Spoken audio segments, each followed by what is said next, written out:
Welcome back, viewers, with the latest immigration update on how to become a British citizen and all the possible visa routes you can take. This right here is the path I took to get my British citizenship. This is just one pathway, however there are many other options available out there. It may seem a bit convoluted and confusing to the untrained eye, but lucky for you, in the last 2 years, the UK government have done a complete overhaul on their visa system. It makes way more sense now, and they've even added some new amazing visa option that I would have killed for when I first moved here, because they make moving to the UK and making it your permanent home much more simpler. So if you are interested in moving to the UK, don't hesitate, my friend, now is the right time to apply. Learning about UK visa options are important. First up, you got the visitor visa, which was pretty self-explanatory. You are going to visit the UK and not planning on working or doing anything like that, get yourself a visitor visa. Now, some countries don't require you to have a visa. For instance, if you're an American or Canadian citizen, you can just fly over to the UK and not worried about a visa at all. This one's kind of built into your passport. That being said, what is also built in is that you only have a 6-month stay on this visa, or whether or not you have to have one. And if you overstay that 6-month welcome, that will be a criminal offence and you will be deported and you will be barred from re-entry to UK. So probably it is best not to do that. But an incredibly important part of the visitor visa is you're not allowed to be on this visa to be visiting the UK and work at all for any company in the UK, paid or unpaid. And you're also not allowed to do any self-employed work, which is a bit stupid, in my opinion. So many people these days have a side hustle, their hands are in different pot. So, for instance, if you just happen to want to maybe vlog your stay in the UK, while you're here for a month or 2. Not even to script a new video. No, that is illegal, no YouTubing allowed. Oh, maybe you're just a photographer and you want to open up some photo from your recent trip to Medan. No, in reality, just don't go blabbing your mouth to the Home Office, like this is what I'm up to. Don't do that, just keep your mouth close. Here is the fun. Did I just describe visas as fun? Yes. So, next up we got the student visa, previously called the Tier 4, a much better name for the student visa. What do you do on this one? You are skewed, so this one requires that you get a certificate of sponsorship from your licensed student sponsor, also called university. You also must prove that you have enough money to last you the duration of your course, including for rent and food and whatnot, or at least have some loans. Important asterisk here. If you're from the US, for instance, you can get that money from US federal student loan. And if you do plan on staying permanently in the UK, you never have to pay that back. Thanks, Uncle Sam. Don't worry, it's just an IRS loophole. Now, just so I don't have to repeat myself 1,000 times throughout this video, there are a few qualifications to get this visa that also apply to most visas in this video. First of which being the English language comprehension. You have to be able to prove that you can speak it, you can comprehend it, you can write it, you can do it. It's England after all. Now, to prove this, as long as you're from an English-speaking country, say America, Canada, Australia, you got this one in the bag. Or if you've already got a degree at an English-speaking institution in English, you've also got it. Otherwise you have to take, from what I've heard, a very difficult English test. You cannot accept public funds such as pensions and whatnot. I have never needed to collect any of those things. But just so you know, now the student visa costs £363 to apply for, which is really good compared to the later ones we're going to be talking about today. And you do have to pay the NHS's healthcare surcharge to pay for if any accidents happen. You can now be treated.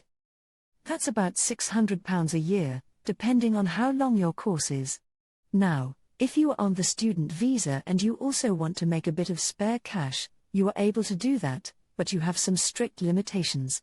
You are able to work for any company you want. But for instance, the way that mine worked, I was able to work for 20 hours a week maximum during term time, and then 40 hours per week when school break. So that allowed me to work at the Urban Outfitters and Marble Arts to earn some spare cash during the seasonal period of December to January when I was going university. But then, I burnt out so hard shortly after I realized I couldn't do a master's degree and work 20 hours a week at an Urban Outfitters. It just wasn't feasible. God, I was having breakdowns like every day. I was like, I can't do it anymore. I did have a heart-to-heart with my manager before quitting, and I promise as soon as I get this degree, I'll be right back. I swear to God, if you get a master's degree and you come to work at Urban Outfitters, I'm going to slap you so hard. I don't know, I'm just really committed to things. So I was like, I'll work here for the rest of my life. I'm not a quitter also, this is very important. You cannot work as a professional sports person. So dash those dreams of being a rugby star away, okay? You cannot do it. No sports for you, such a bummer, whoever made that rule, I wish I could play soccer. I'm sorry, under the student visa, you're not allowed to be self-employed yet again. This is a bit of an outdated rules. I think it's trying to protect against you trying to start your own business, to take jobs away from British residents. But in terms of making online content, you're probably fine. But the UK Home Office is very weird with these rules. I once gave them a call about a CD I bought and then I wanted to sell it back because I didn't want to anymore. And they were like, you're not allowed to do that. You can't make any money outside your visa. I just want to sell the CD, but think about it. You can't take money out of a British resident's packet, who may wanted to sell their Justin Bieber CD. Now, how long can you stay on your student visa? Well, up to 5 years, but pretty much just the length of your course, plus 6 months. So for my master's degree, I was able to stay for 6 months after it finished in order to either get the heck out or find a job. Of course I got a job now. This is the new visa that is just so amazing that exists. You can extend your student visa now for 2 years under the graduate visa. I would have killed for this back in the day. I just had to leave. But you guys, you can spend how much? Oh, £715. So a bit steep, sure, but this graduate visa is like one of the best I've ever seen. So, first of all, in order to qualify, you must be a student on the student visa, and you just have to have a letter from your university to the Home Office saying, you did your course, you didn't fail, you did it. And then Bob's your uncle, you've got the graduate visa. Well, what jobs am I allowed to have? Anything you want. You can be self-employed, save up all those blogs. You can work at any UK company you want. This is a perfect way to get new immigrants that have just finished their degree to get a good job in the UK, rather than have to work for specific sponsored companies. You can work for any company you want, get the relevant experience, any startup at all, and then after your 2 years is up on the graduate visa, you can switch to one of the other visas and hopefully extend to get that ILR one day. Keep that in mind. We'll get to that. However, yet again, very important to note here, if you do want to get this graduate visa and you have dreams of being a rugby star, no, don't even try it. No sports person stuff here, okay? Put the cleats away. No. No sports person stuff. No. Get your relevant experience and then build that up until you can then transition into the next visa. The skilled worker visa. Yet again, a better name than the Tier 2 that it was previously. So for this one, you're allowed to work for any UK company as long as they are on the official UK Home Office's list of approved sponsors. Now, this is quite a big list, but it is very frustrating if you do get a job offer from a company and then they're like, actually, we don't want to have to go through the rigor and role of becoming a sponsor. So usually it's your best interest to just apply for jobs from companies that already are sponsors. That being said, I did have 1 or 2 companies actually get sponsor status just for me, which feels nice. Depends on how good you are at your job. Now, the worst part about this visa, when I was on it, was just how xenophobic it was. The xenophobia was pretty much baked in. Essentially, any job that you apply for under this visa, the company has to perform the resident market labor test. meaning that they have proven that they have posted your job offer available to any British people for at least 30 days on 2 different job boards, to show that if any British person applies for the same job and has the same qualifications as you, they will get the job over you. It was really horrible and a stupid system. Can you believe that this process is no longer in place? You don't have to worry about that anymore. Wow, this is amazing. I think it is really funny that the whole Brexiteer stick was, let's bring Britain back for British PayPal. And then in the end, the exact opposite has happened. They've opened up Britain to more foreign skilled labour, thank God, because that was just such a horrible, horrible thing. Other important things to note: your job does have to be on the list of approved roles. So, for instance, even if you're working for a giant company, for instance, Alphabet, Google, you can't just accept a job as a masseuse. Don't care how good your hands are, it better be coding or something, because masseuse is not on the list of approved jobs. Also, you must be earning the minimum salary for this job, which is a bit of a confusing calculation. Essentially, you must be earning at least the highest of these 3 numbers: £25,600, £10, 10 pence an hour, which is like quite a lot of work to get to that amount, or the going rate for your job. Now, this is actually a really good policy put in place to ensure that foreign skilled labour aren't coming in and driving down the salaries of actual British people.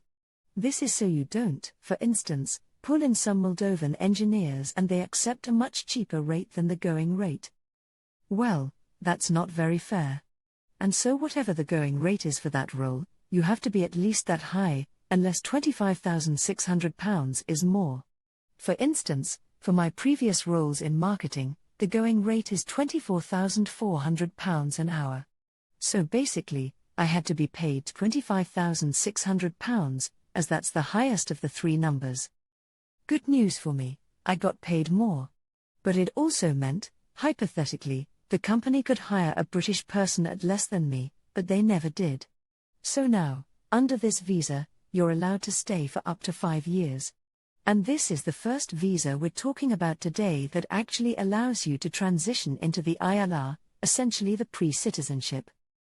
The big thing that you're working for the indefinite leave to remain. An annoying thing about this visa, though, is that if you are changing roles in a sideways direction, or if you're changing companies at any point, you do have to do the entire process, again, reapplying for sponsorship, and it can be very, very annoying. Now, for some specifics. So we've also got the health and care visa.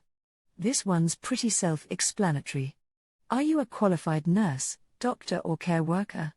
Well, this visa is for you. All you got to do is work for the NHS or any of the other list of health sponsors and you're pretty much good to go. And this is one of the only ones where you don't have to pay the NHS surcharge. Next up, are you incredibly talented in your field? Well, come on in. Welcome to the Global Talent Visa, previously called the Tier 1 Exceptional Talent Visa. This is by far one of the best visas you can get in the UK. However, it is also the most difficult to get. I know. I had it when it was called the Exceptionally Talented one. Well, what do you have to do to get this one? Oh. My God. For me, I had to get 2 letters from previous CEOs of companies I worked for saying that I was the best in my field, as well as writing a giant heartfelt letter about how amazing I am and how much I'll change the UK market. Then I had to get an approval letter from the head of the entire tech industry from Tech Nation UK. And after all of that, then I can use that approval letter to go apply for the visa. Cost a bit of money as well, but the rewards are legendary. Now, even though I went through the digital tech sector, which I personally find to be the easiest of the 3, if your job is more in engineering or possibly even in music or the arts, well, you'd apply to a different group, for instance the Royal Society or the British Academy or the British Academy of Engineering. Either of those will accept as long as you can prove you're the best in your field. And there's another way of getting in as well, by having a relevant award that pretty much honors you as being the best. That is also an easy way in to get an easy recommendation, besides the flex of being able to tell people that you're a global talent, exceptionally talented in your field. The main perk of the Global Talent Visa is you having the fastest route to get to the ILR, compared to every other immigrant out there. Once you are on this visa, you only need 3 years of working under it in order to get the indefinite leave to remain, ILR, status and be free of all of this nonsense. Also, you're able to work any job you want for those 3 years that you've got this visa, which is yet again, a really amazing thing. The main thing that makes the skilled worker visa so annoying is the fact that any time a job goes under, or you lose your job, or you want to switch roles, you have to go through all that process again, and it gets very annoying with the global talent. 1. You can do whatever you want, and you don't even have to work for any company for the first year or 2.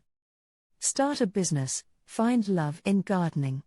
However, I do think it's very important to note, if you do plan on getting that indefinite leave to remain, that ILR, if you do transition to that from the global talent visa, you must prove you have been working at the field you told them you were going to be working in for at least 12 months of the recent 18 months. So for instance, this is why I was working at a social influencer marketing agency for essentially 2 years of my life between 2020 and 2022. The more you know. Now, this next one is brand new as of last year, and it's utterly fascinating. Do you think you have high potential? Are you a high potential individual? Do you refer to yourself as an HPI? Well, the HPI visa, previously called Exceptional Promise, is for you, essentially if you graduated from a very prestigious university, think Ivy Leagues in the US. For instance, like Princeton or Berkeley. Well, you can actually just get this visa and work any job you want in the UK. Just come on in. This is such a good way of bringing in the best and brightest from abroad into the UK market. You can bring your partner, your dependents, you can even establish a company and be self-employed under this visa. That being said, and I know you're thinking about it, you're like, oh, my God. This is for me. I went to Brown University and this is where I started my life. Don't even think about being a professional sports person, because that is not allowed, even if you were the best lacrosse player on your team. This is not cricket, this one is pretty much just for the incredibly upper class of society who just want to visit the UK for a couple of months on a holiday with their family. But how am I supposed to exist without bringing my chauffeur and my personal chef and my nanny? You can get the overseas domestic worker visa for each of them, so that way they can work for up to 6 months in the UK. But you would have to leave when 6 months finish. So you can't really use this one to get to the ILR, or citizenship. What about that standard method of where you work for a big international company and then just transfer to the UK? Yes, used to be called Tier 2 intra-company. Now, it's a bit of a mouthful. The Senior or Specialist Worker Visa, Global Business Mobility. This one means you work, for instance, Google in the US and you would love to work in London. If they send you to the London base, then you will get this specific visa to work in UK. However, for this specific visa, your annual salary should be at least £43,400 per year. That's a lot of money, so you better be a real high-paid employee over there in the States. But when you do move over here, you'll get things like rights and paid holiday, so come on in. But you won't be able to bear arms anymore, so there are pros and cons. Now, this next visa used to have an incredibly long name. It used to be called the Not Shooting Ourselves in the Foot with the Stupidest Decision Imaginable, shortened to Brexit visa. It's now called a Seasonal Worker Visa. Essentially, the UK market didn't have enough people to be working in horticulture and or poultry, aka picking fruit or working with chickens, that we now ask people to pay money to pick fruits, but they have to leave within 6 months. Brexit always full of fun, so you got to spend £259 to get this visa, and there's no minimum salary. Like I said, this one does not give you an indefinite leave to remain in UK. So not really a good method of moving to UK permanently. It is seasonal after all, this one's quite new. Are you a creative person? Maybe you work in film, music, or the dancing industry. Well, you can get the Creative Worker Visa. Now, this one only allows you to stay in the UK for up to 1 year. So it's the shortest time period available that still allows you to chain that up to get the indefinite leave to remain one day, possibly from switching to another visa. But it is quite interesting. Essentially, it exists for instance, any UK film production company wants to hire a dancer from abroad. They can bring you on with this specific visa and you're allowed to do many, many things. In fact, you're allowed to study on this visa. You can do a second job in the same creative field and what? If you really want to. I don't see anything saying you can't. You can become an international sports person. Maybe you're like a full-time creative person. You like to do film, or maybe you're a YouTuber, and then you're also going to be a part-time ultimate frisbee player. Congratulations, you've made a lot of jokes about it, but there is actually, finally, the visa for the international sports person. This is a very protected class of people. It's a protected class of immigrant. And I'm going to use the exact words they use on the government website. If you want to get this visa, you must be in the elite. Okay. You must be internationally established, and finally, you must play your sport at the highest level. Sounds pretty easy, right? It goes up to 3 years and then you can extend it up to the 5, which gives you that indefinite leave to remain status. But I don't think anyone in my viewers is necessarily going to be getting this. But there you go. Now you can finally fulfill your dreams of playing for Richmond FC. Alright, now we're finally done with the work-related ones. Are you a British national overseas? Like someone that lives in Hong Kong? Well, you can get the British National Overseas Visa. Very easy one to get. Or you've got the UK Ancestry Visa. As long as you can prove that one of your grandparents was a UK citizen living in the UK, you can get the UK Ancestry Visa. And that allows you to live in the UK for up to 5 years, which is amazing, because after that 5-year period ends, you can apply for your indefinite leave to remain. So the UK Ancestry Visa is by far the easiest way of getting UK citizenship, but not really available to most people unless you just happen to have that relative. Next up is the Family Visa, or as I like to call it, Marriage for Visa Land. You can't just come to the UK as a visitor for 6 months, find the man of your dreams, fall in love and get the family visa and move on in and become a no-no. You actually legally can't do that. They've prevented you. You cannot switch from the visitor visa to the family visa. They only want true love here, guys. That being said, I do know 2 Americans who moved to the UK and married a British man for 5 years to sneak their way into the indefinite leave to remain status before divorcing him. So if you do plan on going this route, be sure to lead your man on for at least 5 years. But before breaking his heart, make sure you get the indefinite leave remain status first. That being said, to go the marriage route, you must be able to prove you've been living together and married for at least 2 years. And the marriage or civil partnership must be recognized within the UK, and you must be able to prove all of this beyond a shadow of a doubt, whether that be from tenancy agreements, shared bank statements, that sort of thing. However, on the official UK government website, it says you cannot prove your relationship with evidence such as greetings cards or social media statuses. So that greetings card you have saying, "I love my fiancé" isn't going to cut it this time. However, even if none of these things are true, you might still be able to apply for the family visa as long as the qualification exists that it would breach your human rights to the UK if they kicked you out. Indefinite leave to remain allows you and your family members to live, work and study in the UK without the restrictions or limits imposed by other types of visa categories. You will also never have to extend and reapply for your indefinite leave to remain status, unless you lose your status and need to gain it back. Finally, indefinite leave remain is what we've all been working towards. Essentially, to get this one, you must have been working in the UK for at least 5 years. Unless you're on the Global Talent Visa, then that means you only have to be working for 3 years or collectively have been living in the UK legally for at least 10 years. Also, you must be making at least £25,600 a year. I guess no poor is allowed.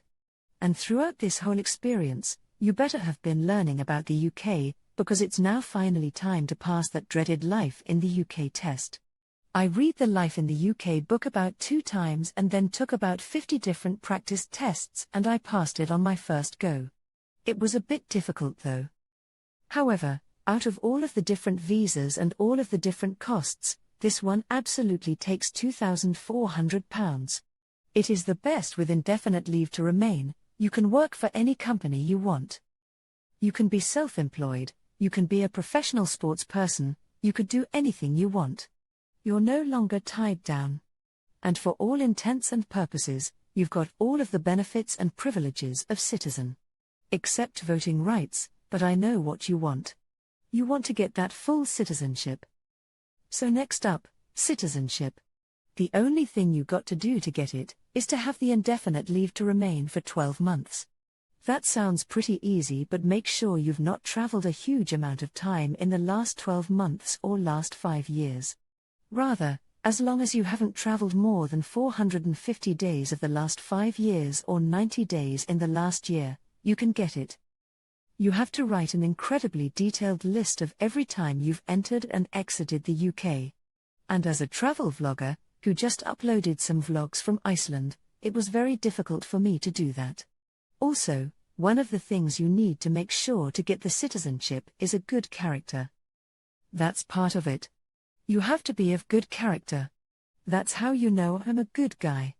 I got the citizenship. You also need a letter from 2 referees, one of which has to be of a professional British person. For instance, a solicitor, an accountant, or Mr. Dennis, my good friend. Mr. Dennis ended up being one of my referees because he is the director of his own limited company. And that was enough to prove that he was a real British person and can vouch that I'm now a real British man. And it's that simple. Just one more fee of £1,330 and you got to stare at a picture of the Queen, or probably the King now, while they play the national anthem. Do I have to look at her while we sing it? Yes. And then Bob's your uncle, Fanny's your aunt, you are now a British citizen. And if you are interested in moving to the UK, this video proved to be educational. I wish you the best of luck. Hopefully I get to see you in the UK soon. Thanks for watching Telecom Record Entertainment, and please don't forget to like, comment, share and subscribe, then view link in description below.